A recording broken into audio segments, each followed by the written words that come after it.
Dios te bendiga, pueblo de Dios. Estás escuchando Palabra y Presencia con Jorge Sanabria, trayendo inspiración y motivación bíblica para nuestro día a día. Y en el día de hoy vamos a estar comenzando una nueva serie de enseñanzas y vamos a estar hablando bajo el tema Entendiendo la Salvación. Y la meta de esta enseñanza, de esta serie de enseñanzas, o el propósito que intento alcanzar con esta serie de enseñanzas es contestar una serie de preguntas. La primera siendo: ¿qué es la salvación o la vida eterna? ¿Cómo sé si soy salvo? ¿Es la salvación para todos? Y si no es para todos, ¿cómo alcanzo la salvación? Y por último es: ¿puedo perder la salvación? En el día de hoy vamos a contestar la primera pregunta: ¿qué es la salvación o la vida eterna? El texto base para el día de hoy lo vamos a encontrar en el Evangelio de Juan, capítulo 17, versículo 3, y leemos: y esta es la vida eterna, que te conozcan a ti, el único Dios verdadero, y a Jesucristo, a quien has enviado. Vamos a orar. Padre, en el nombre de Jesús te damos gracias, Señor, y bendecimos tu nombre. En esta hora vamos a traer una corta enseñanza y te pedimos, Espíritu Santo, que tú nos dirijas y que bendigas a las personas que van a estar escuchando la enseñanza, y que a nosotros, conforme a tu misericordia y gracia, nos dé palabra de sabiduría, palabra, Señor, que haga aquello para lo cual tú le envías, que glorifique a tu Hijo, nuestro Señor Jesucristo. Espíritu Santo, nos ponemos en tus manos, sabiendo que no somos dignos ni merecedores del privilegio de enseñar la palabra. Lo hacemos porque a ti te ha placido, Señor. Perdona nuestras ofensas y pecados en el nombre de Jesús. Amén. Y lo primero que vemos en el verso es que Jesús mismo define qué es la vida eterna. Y esto es importante, amado hermano, porque uno de los problemas que tenemos en la iglesia moderna es que no definimos los conceptos desde la perspectiva bíblica. Estamos importando definiciones de otras ramas y le tiramos un manto de espiritualidad, y entonces decimos que eso es lo que la Biblia dice al respecto de tal o cual cosa. Pero cuando nosotros hablamos de términos bíblicos, lo correcto es dejar que la Biblia defina estos términos desde la perspectiva bíblica y así aplicarlos a nuestra vida, en vez de utilizar nuestra cosmovisión para definir los términos. Usamos los términos y las definiciones bíblicas para cambiar nuestra cosmovisión y perspectiva de cómo vemos las cosas. Y cuando Jesús está hablando de la salvación en Juan 17:3, Él es muy claro, dice: y esta es la vida eterna, que te conozcan a ti, el único Dios verdadero, y a Jesucristo, a quienes has enviado.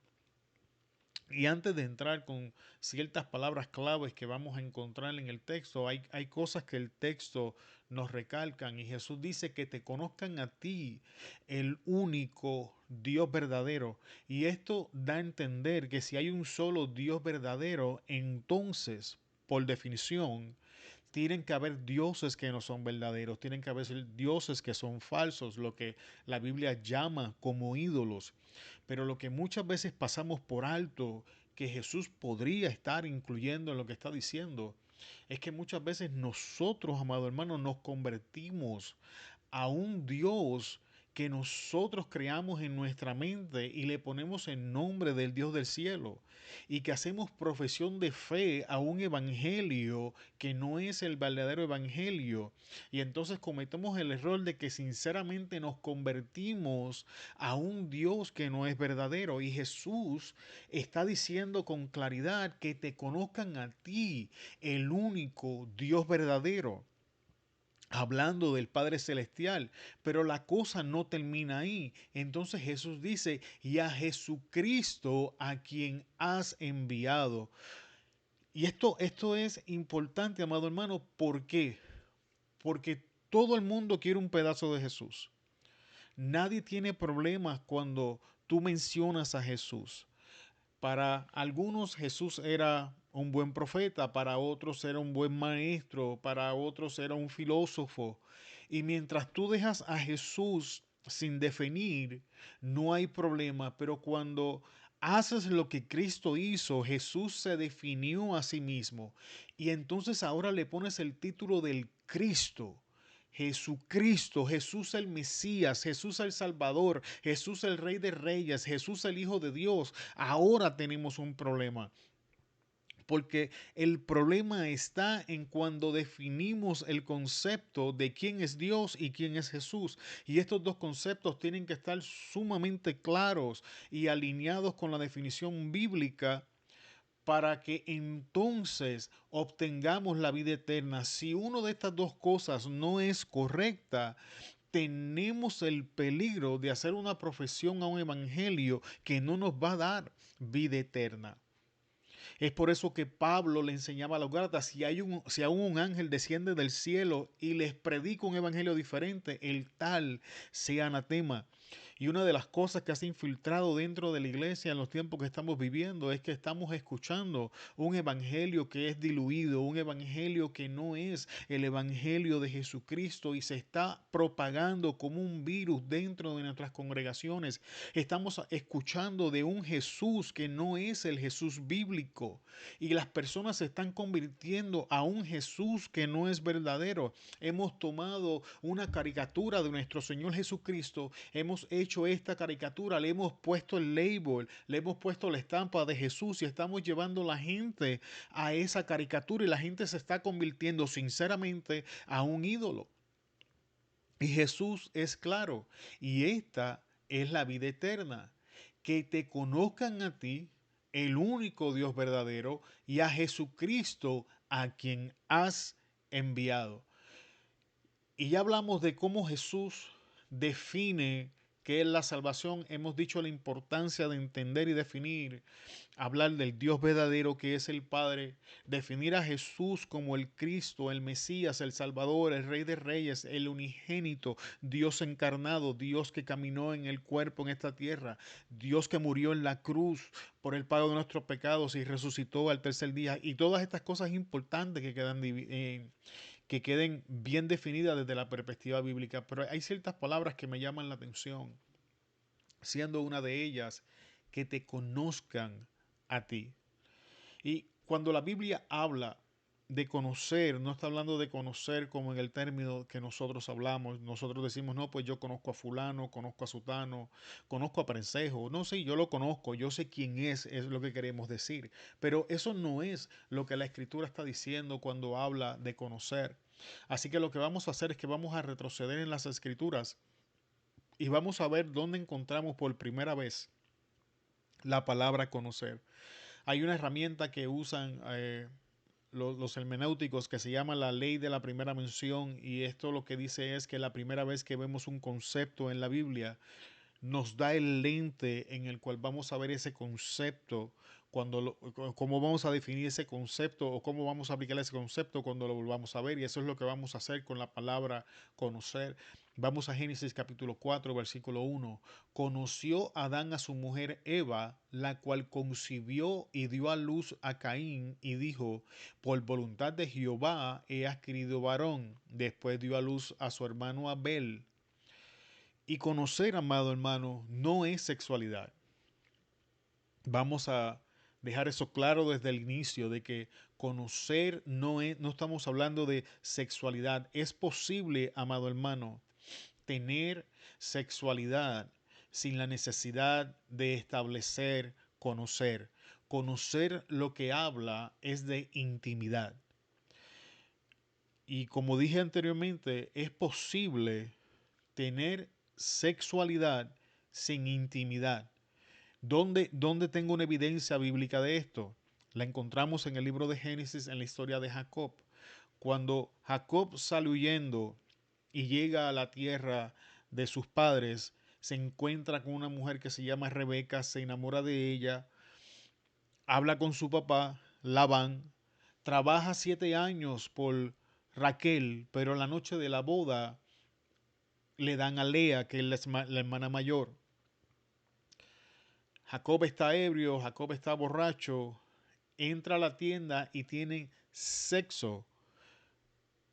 Entra en una relación sexual con Lea, pero para él en su corazón estaba teniendo intimidad con Raquel.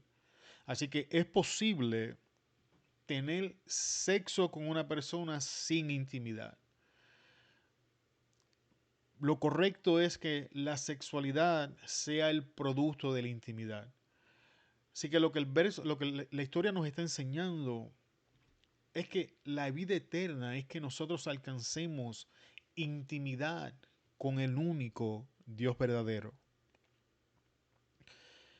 Que este Dios verdadero nos conozca a nosotros y nosotros lo conozcamos a Él. Y eso es importante. Y esto me llama a preguntarle, amado hermano,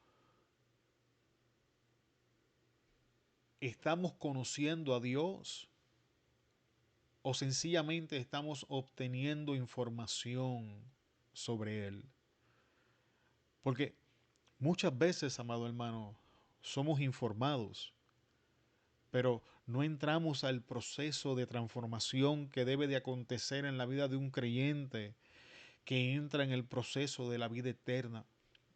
Y esto no se manifiesta porque muchas veces no estamos intimando con Dios, estamos sencillamente siendo informados de Dios.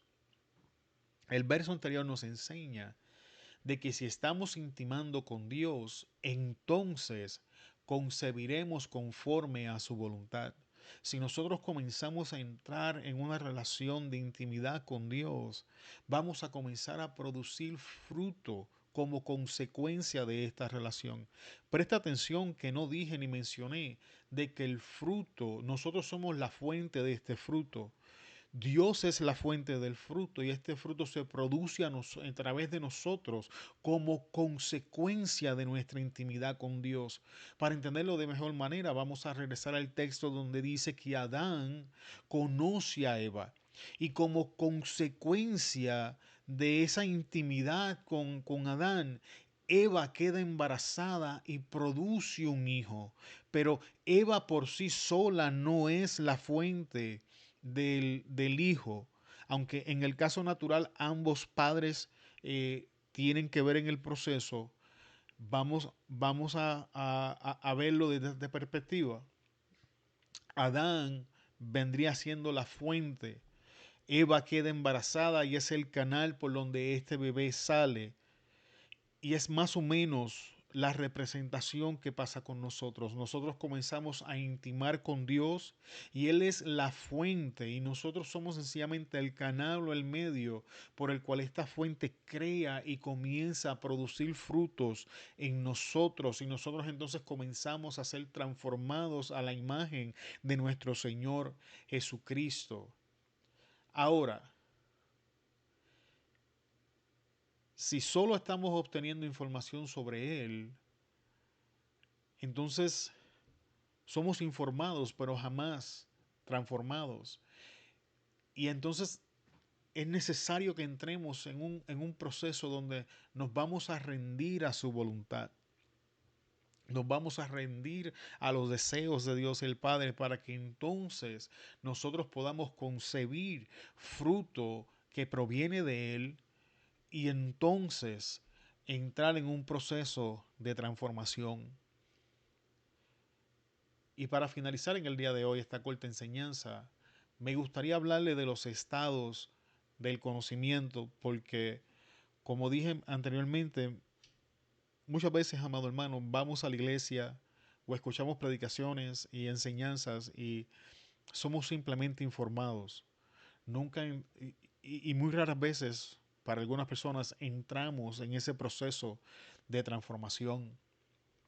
Y estoy más que seguro que otras personas enseñan esto de otra manera. Así que no pretendo que esta es la única forma, pero es la forma en la que lo entiendo y yo lo enseño. El primer estado del conocimiento es lo que yo llamo un estado de conocimiento teórico. En este estado es solamente información, podemos hablar, enseñar o predicar de esta información, pero no nos beneficiamos de sus resultados.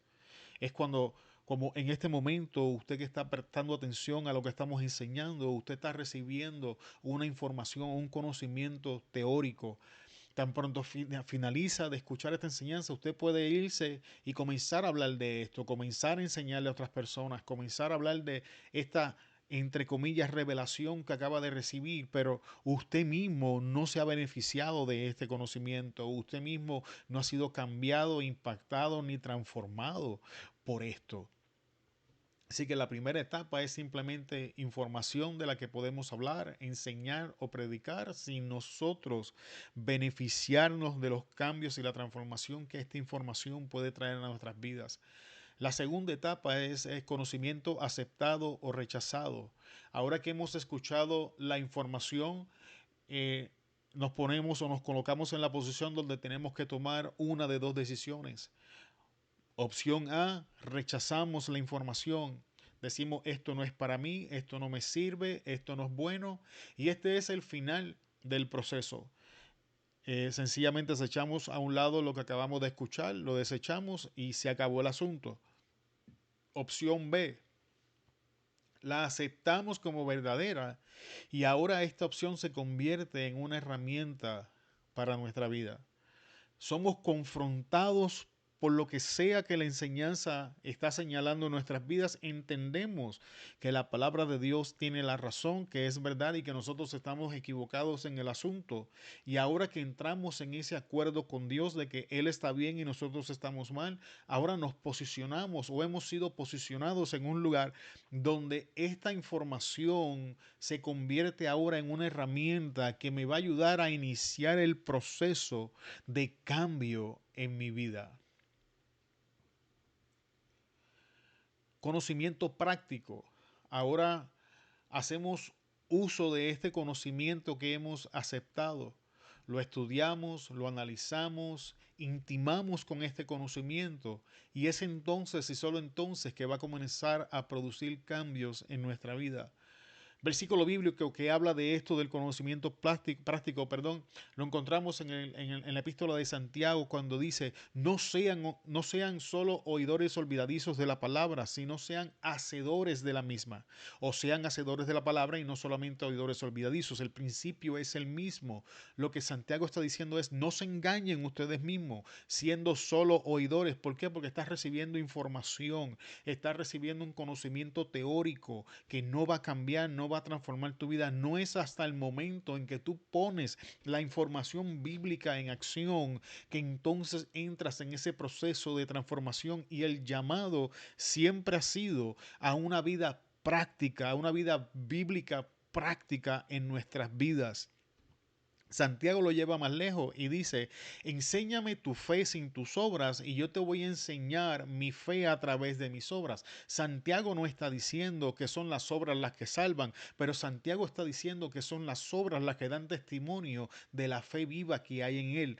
¿Por qué? Porque estas obras son el producto de poner en práctica lo que él ha creído de la Escritura, la información y el conocimiento y la revelación que ha recibido. Él ha sido cambiado y transformado por eso y ahora lo lleva a la vida práctica. Lo cierto es, amado hermano, que ninguno de nosotros se puede comportar de una manera que sea distinta o contradiga las cosas que verdaderamente creemos. Son mis verdaderas convicciones y creencias son aquellas que yo pongo en práctica, son aquellas que yo vivo. ¿Qué quiero decir con esto? Que si yo profeso que he puesto mi fe en Jesucristo y que he alcanzado vida eterna, pero en mi vida práctica yo vivo como los del mundo, eso es una bandera roja que no podemos dejar de prestarle atención porque me está diciendo que hay una contradicción entre mi profesión de fe y mi estilo de vivir. Y no estoy diciendo que los creyentes no pecan ni fallan, a eso no me refiero,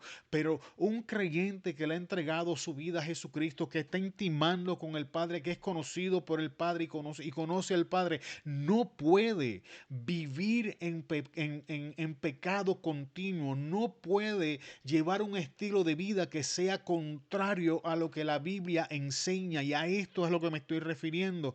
¿Por qué una de las dos cosas no es cierta? Y por la manera en que estoy viviendo, si yo estoy viviendo como viven los del mundo sin Dios, es muy probable que a lo que yo me convertí sea un ídolo.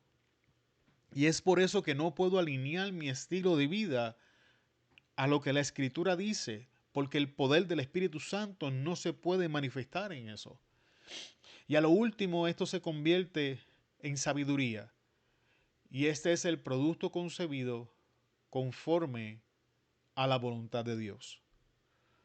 Es entonces cuando nosotros iniciamos con la ayuda del Espíritu Santo esta vida práctica, que el fruto del Espíritu se va a comenzar a manifestar en nosotros. Y con esto, amado hermano, llegamos al final de la enseñanza en el día de hoy. Espero que haya bendecido tu vida y que haya contestado ciertas preguntas.